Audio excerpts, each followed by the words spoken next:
یہ مشاعرہ جو نسیم وارسی سے شروع ہوا تھا اور حضرت مہکش امروہوی تک پہنچا.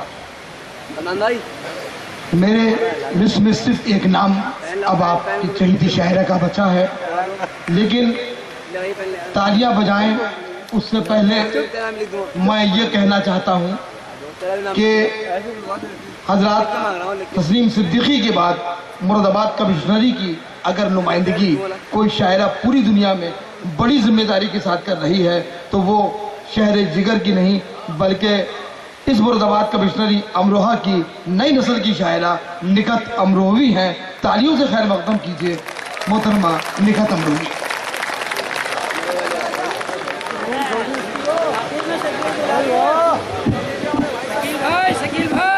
معزز سامعین السلام علیکم.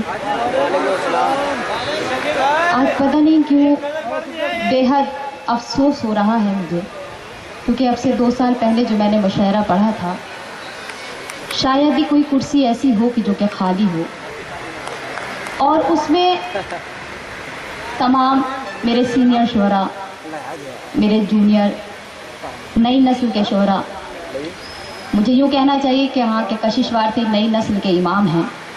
اور اگر میں اس طرح سے کہوں گی تو شاید آپ لوگ بھی میرا ساتھ دیں گے. میں چاہتی ہوں کہ 4 مصروں سے اپنی بات آپ تک پہنچاؤں. امروہہ اور مراد آباد میں کچھ زیادہ فرق نہیں ہے. میں مراد آباد کو اپنی بیٹی، مراد آباد میرا گھر ہے اور میں اس کی بیٹی اپنے آپ کو مانتی ہوں. میں 4 مصرے پڑھتی ہوں. یہاں راکی ٹاک چینل بھی آپ کے اس مشاعرے کو پوری دنیا میں ٹیلی کاسٹ کر رہا ہے. سبھی پترکار یہاں تشریف فرما ہیں. 4 مصرے پڑھتی ہوں، بطور خاص سماعت کیجیے گا. آپ سبھی کی دعائیں چاہتی ہوں. میں چاہتی ہوں کہ یہ آخری حصہ بہت اچھا ہو جائے مشاعرے کا. ہمارے یہاں سیکریٹری صاحب بھی بیٹھے ہیں کرشی پردرشنی کے، ان کا بھی خیر مقدم کرتی ہوں، سواگت کرتی ہوں. سنیے 4 مصرے پڑھتی ہوں. خوشی کے خواب کو تعبیر کے سانچے میں ڈھالا ہے. میں وہ بیٹی ہوں جس سے ماں کے آنگن میں اجالا ہے. خوشی کے خواب کو تعبیر کے سانچے میں ڈالا ہے. میں وہ بیٹی ہوں جس سے ماں کے آنگن میں اجالا ہے. نہیں سمجھا ہے کچھ بھی فرق بیٹے اور بیٹی میں. میرے ماں باپ نے مجھ کو بہت نازوں سے پالا ہے. میرے ماں باپ نے مجھ کو بہت نازوں سے پالا ہے. بہت بہت شکریہ ایک چھوٹی سی شاعرہ کا. آپ نے استقبال کیا، آپ کی دعائیں مجھے ملی، اور چاہتی ہوں کہ آپ کی دعائیں مجھے اور نصیب ہوں تاکہ مجھے اور مقبولیت حاصل ہو. میں ایک غزل جو میں نے آج ہی نئی کہی ہے اس کے کچھ شعر آپ کی خدمت میں حاضر کرتی ہوں، پڑھنا چاہتی ہوں. دیکھتی ہوں کہ یہ کہاں کہاں مقبول ہو سکتی ہے. سماعت کیجیے گا. سونی سونی ہے ڈگر سونا سفر لگتا ہے، سفر لگتا ہے. سونی سونی ہے ڈگر سونا سفر لگتا ہے، سفر لگتا ہے. سونی سونی ہے ڈگر سونا سفر لگتا ہے. ساتھ جب تو نہیں ہوتا ہے تو ڈر لگتا ہے، تو ڈر لگتا ہے. ساتھ جب تو نہیں ہوتا ہے تو ڈر لگتا ہے. اور یہ شعر بطور خاص پڑھتی ہوں، سماعت کیجیے گا. اگر شعر ہو گیا ہو تو میں آپ سبھی کی دعائیں چاہتی ہوں.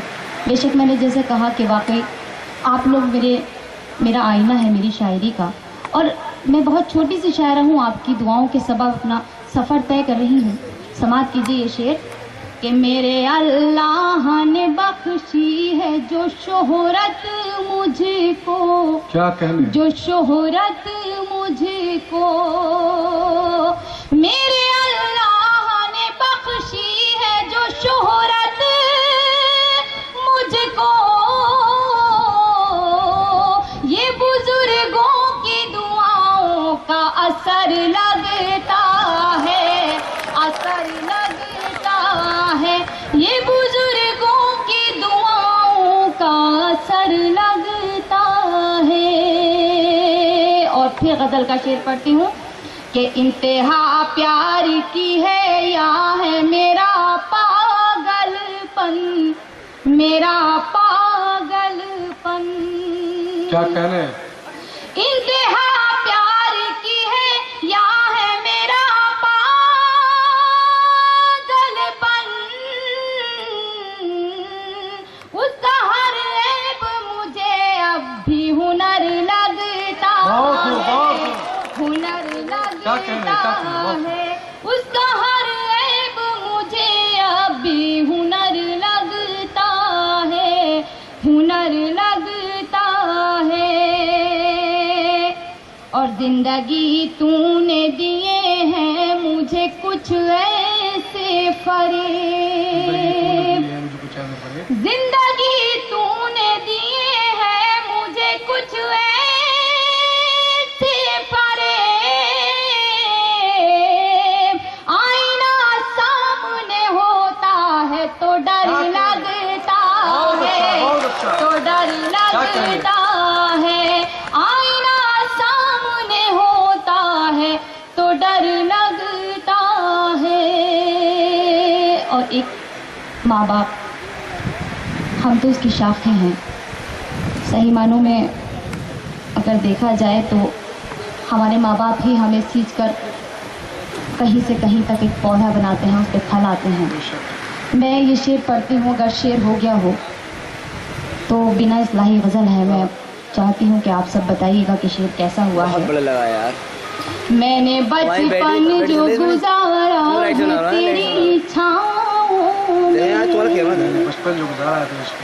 میں نے بچپن جو گزارا ہے تیری چھاؤں میں تیری چھاؤں میں میں نے بچپن جو گزارا ہے تیری چھاؤں میں وہ میرا باپ مجھے بوڑھا شجر لگتا ہے شجر لگتا ہے وہ میرا باپ مجھے بوڑھا شجر لگتا ہے شجر لگتا ہے اور مقطع بطور خاص سماعت کر لیجئے اس کے بعد اجازت آپ سبھی سے سنیے گا بند کمرے میں فقط یادیں ہیں اس کی نکہت سبحان اللہ بند کمرے میں فقط یادیں ہیں اس کی نکہت آج بھی یادوں سے آباد ہے گھر لگتا ہے